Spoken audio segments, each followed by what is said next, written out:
Carla at Kuya Jomar nagkikita sa gabi. Ano kaya ang ginagawa nila sa lugar na ito? Magandang araw sa inyong lahat mga kalingap, sanay hindi nyo po makalimutan na mag-like sa video na ito. At paunawa tapusin muna ang kabuuhan ng video na ito mga kalingap at para malaman ang nilalaman nito. At maraming salamat po mga kalingap sa pagpatuloy na pagsuporta lalo na kay Kuya Val Santos Matubang at Kalingap Rab. Carla at Kuya Jomar nagkikita pala ang dalawa sa gabi. Pero bago yun mga kalingap ay pag-usapan muna natin mga kalingap ang patungkol sa dalawang tambalan na ito mga kalingap na walang iba si Kuya Jomar at Carla mga kalingap. Hindi lubos maisip ni Carla na makapamasyal na rin siya sa pinupuntahan nila kamakailan sa Albay mga kalingap. Na dati ay pangarap lang rin ito ni Carla na ang makapamasyal sa lugar na iyon. Kaya napaka-palad ni Carla mga kalingap sa buhay dahil kahit natapos na itong natutulungan ni Kalingap Rab ngunit hanggang ngayon ay patuloy pa rin itong nakipagkaisa sa mga ginagawa ngayon ni Kalingap Rab. Dahil kung hindi pa mabait na tao at mabuting bata si Carla ay malamang mga kalingap hindi na ito magpapablog at mag-isip na rin ito na magsasarili na lang dahil tapos na naman siyang natutulungan.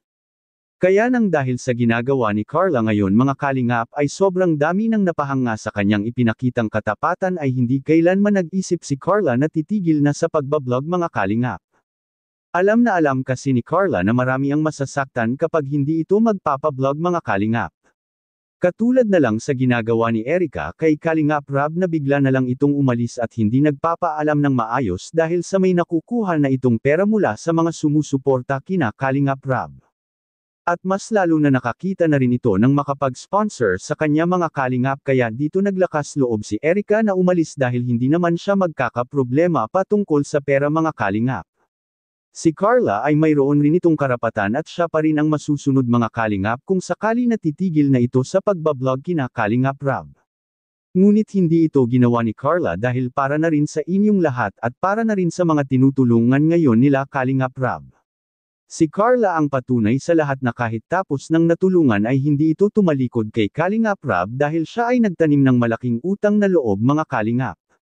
At dito natin makikita kung gaano kabuting tao si Kalingap Rab para sa mga Kalingap Angels dahil sila man ay aminado sa mga sarili nila na hindi nila magagawa ang mga bagay na nakakamit nila ngayon kundi dahil kay Kalingap Rab mga kalingap.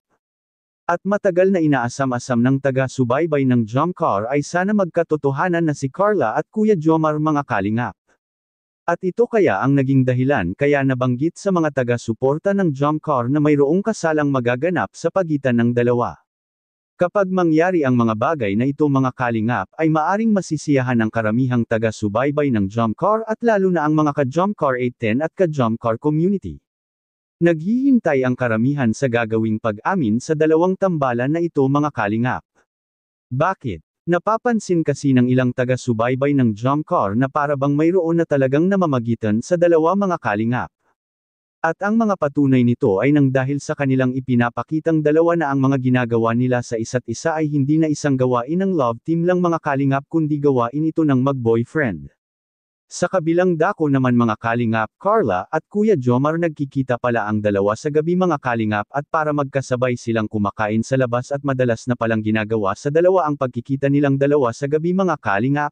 Anong masasabi niyo po tungkol dito? Please comment and God bless you all.